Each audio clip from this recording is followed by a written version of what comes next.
இன்றைக்கி டே 22 journey of படிக்கிறேன். என்ன பார்க்க போகிறேன்னு கேட்டிங்கன்னா, நான் இன்றைக்கி வெப் டெவலப்மெண்ட் என்ன சொல்கிறேன். அதுக்கு முன்னாடி பார்த்தீங்கன்னா நல்லா ஊர் சுற்றியாச்சு இன்றைக்கி. அதனால தான் நம்ம இப்படி ஒரு முடிவு எடுத்துட்டோன்னு நினைக்கிறேன். அதுக்கப்புறம் சாயந்தரமாக போய் கிரிக்கெட் விளாண்டுட்டு, இங்கே கிரிக்கெட் விளாட சொன்னால் மாறி அடிச்சிக்கிறானோ.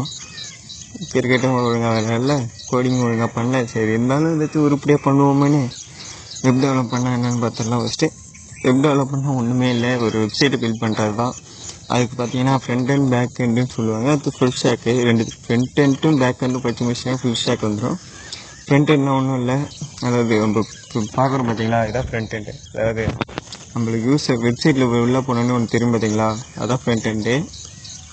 அது எப்படி படிக்கலாம்னா HTML, CSS, JavaScript 3 லாங்குவேஜ். அடுத்தது பேக் எண்ட் வரும். பேக் எண்ட்னா ஒன்றும் இல்லை, நம்ம பின்னாடி என்ன பண்ணுறோம் அதான்.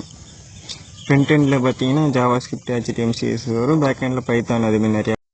HTML, CSS படிக்கிறது ஈஸியாக தான் இருக்கும். JavaScript கொஞ்சம் கஷ்டமாக இருக்கும். அப்புறம் பேக் எண்டு நார்மல் தான், பைத்தான், SQL நிறையா வரும். நீங்கள் அப்படியே கொஞ்சம் ஒரு மாதம் எல்லாத்தையும் படித்து முடிக்கிறது. ஆனால் முடித்தா உங்களுக்கு நல்ல ஸ்கோப் இருக்குன்னு நான் சொல்லுவேன். ஏன்னா ஃபுல் ஸ்டாக்ன்றது ஐடி கம்பெனி பொறுத்தவரை கொஞ்சம் பெரிய வேலை தான். அதெல்லாம் நீங்கள் கொஞ்சம் இன்ட்ரெஸ்ட்டோடு படித்தா கரெக்டாக இருக்கும். ஓகே, இந்த வீடியோ புரிஞ்சிருக்குன்னு நினைக்கிறேன்.